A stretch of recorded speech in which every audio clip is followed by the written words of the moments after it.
All right, how y'all doing? Okay, I wanted to tell you about the code speak. Not code speak as you're used to with the media and these various white supremacist ideologies and stuff like that. I'm going to talk to you about something I came privy to years ago. Remember when I told you about my meeting, my befriending of the writer who, to one of his credits, he wrote on the movie set Ten Commandments. Well, we developed a friendship, okay?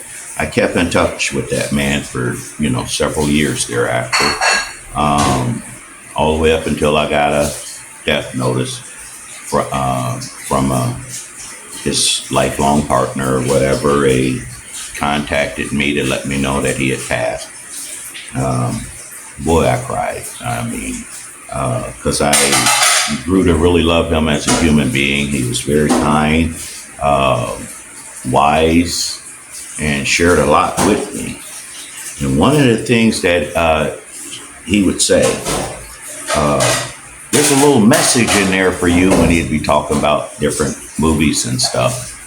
And I always kept that, and I would watch those particular movies because they were written long ago. And when he'd say for you, it was essentially talking about me as being someone who was very woke at the time. And it really shared with me. There's an occult of writers that work there within Hollywood. These people are not part of Hollywood, okay? They recognize the evils of Hollywood. And he would often say, we communicate with one another and we send messages via the silver screen. And it's only certain people can pick up the messages. And he would test me to see if I could understand what was thrown into that particular movie, and as a message or a clue or something. And so I was able to pick up a lot of stuff. One movie in particular I remember, and this is after his passing, long after his passing. I remember a movie, A Soldier Story. And I remember the protagonist, antagonist, and all that, and I remember Denzel Washington's role in that movie. I remember the entertainer's role in that movie. And I remember the Sarge. The Sarge was a learned man, okay? And they didn't want to show too much of him being learned as being anti-global white supremacist. But they gave a clue as to him being, very much aware of the global situation. Because it spoke of, and many of you have never even been taught this in your history books, after the war, after the Americans liberated the French, after they liberated the Philippines, after they liberated Italy, and the soldiers were hailed as heroes. And race riots broke out within the U.S. military.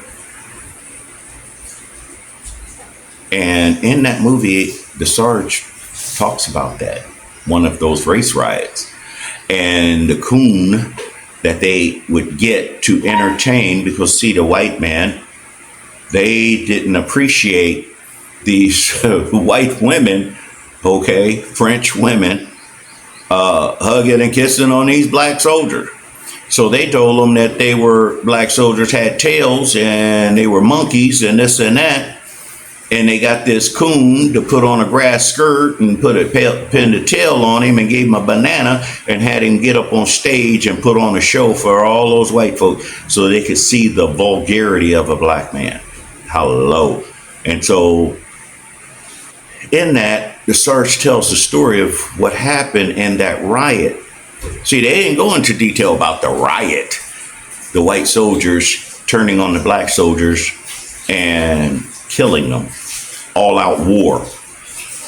After the war, the celebration was erupted because the white soldiers started shooting and killing black soldiers.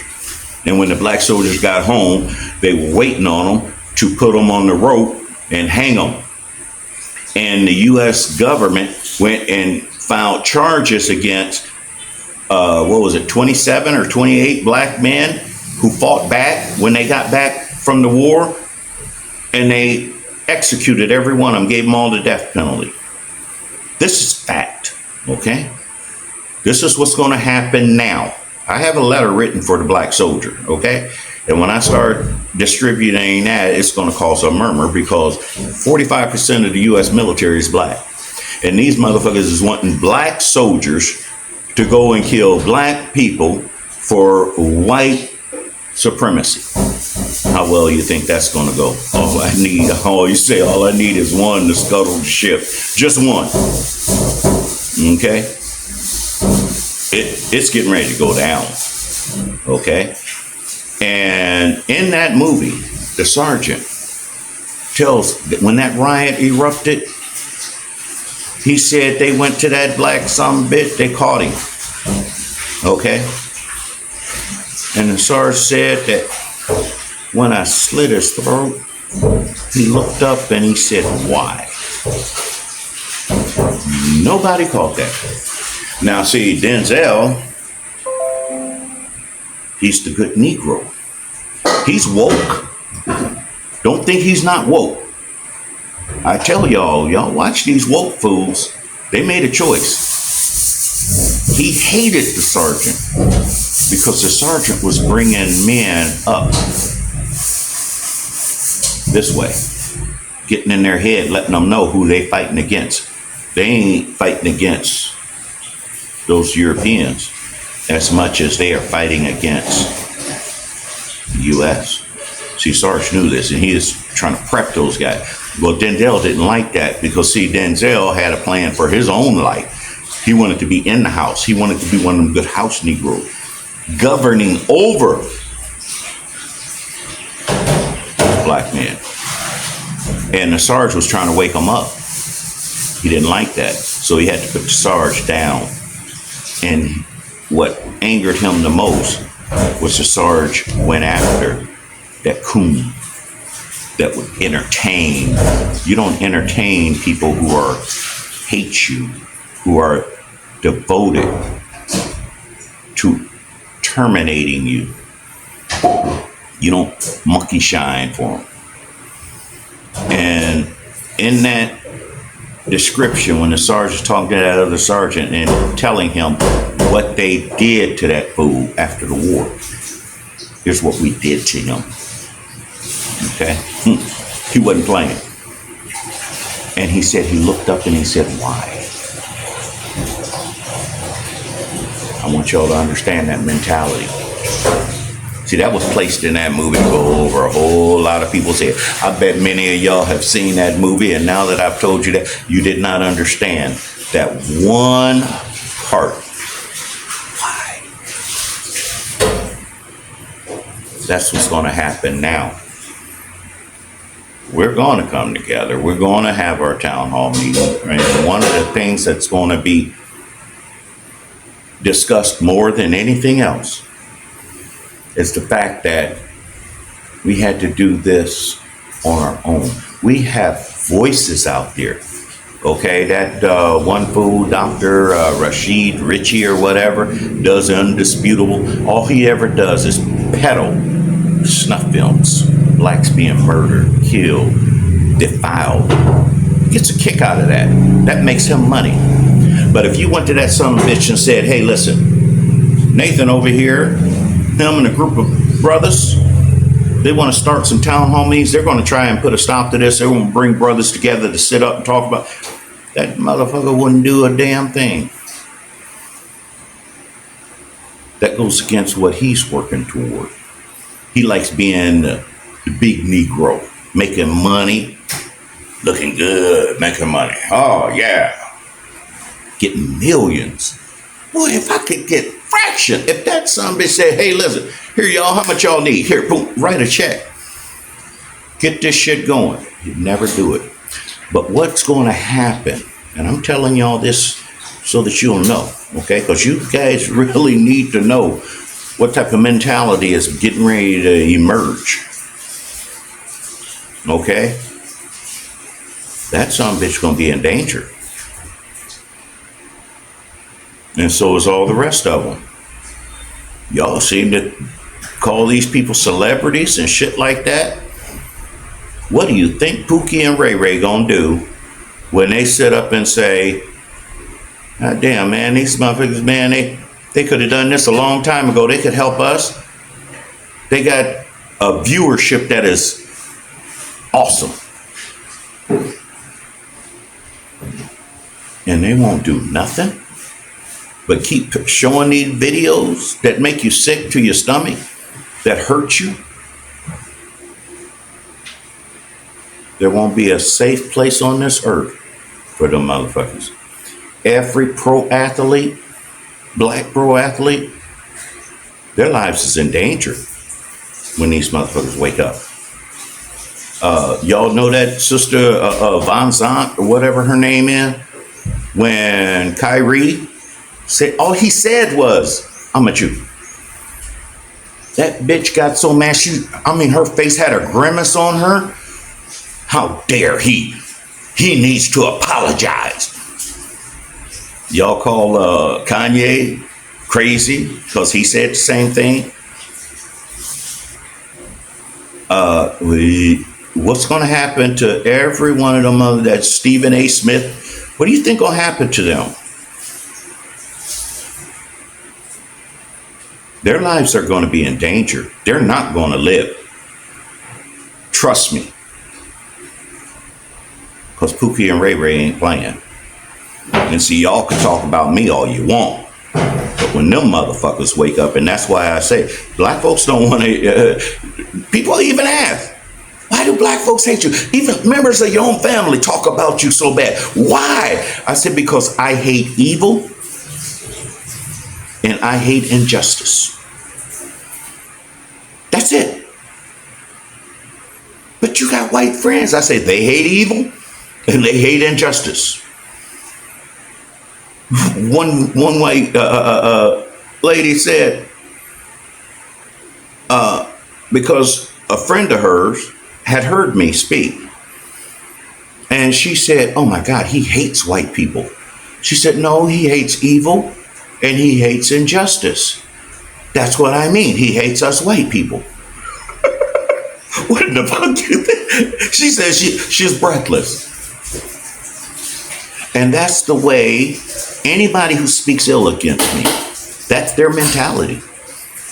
They recognize that a great mass majority of white people are evil and vile and wicked. And so they hate me because I hate that. No other reason. I swear to God, you guys, I have never, none of my so-called friends or family, have I ever harmed in any way. Ever. I've never physically harmed them, never verbally abused them in any way to where that they are so crippled in society they can't function. I've never done anything like that. And you can ask them, what did he do to you? And they'll find themselves doing like black folks have been doing to keep their family separated for so long. Okay? Fighting somebody else's battle. The question is, what did he do to you? And see, that is what I have to contend with, but I understand the psychology.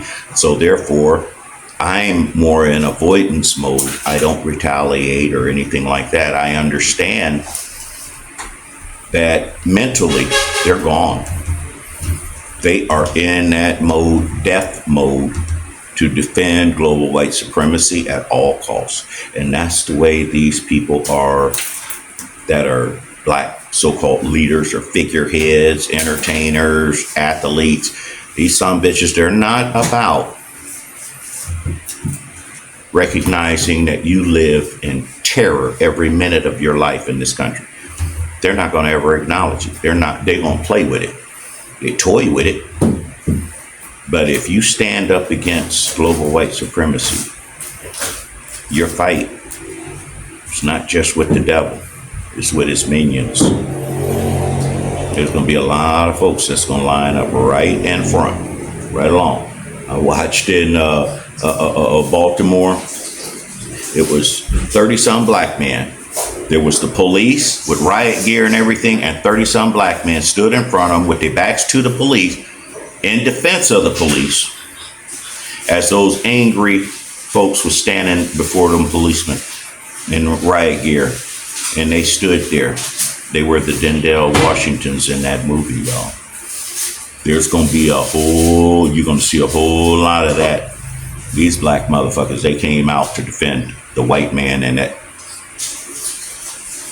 police structure. Get ready. Now, I know I say a lot about policing and everything. My goal is to create a police database that identifies these people, okay? And in doing so, that will bring awareness. But when I tell you that you need to stop saying we need police, 1959 was when I was born. There was only 12 countries that practiced policing. Policing is so fucking new. Turn of the century, I think there was only like 3. And they all were European. Policing is never needed. Policing was created with a corrupt concept from the beginning. It wasn't created for law and order. You didn't have that type of crime and stuff like that. That was always dealt with very well locally and stuff. There was laws. There are laws that protect people and stuff. You don't need police.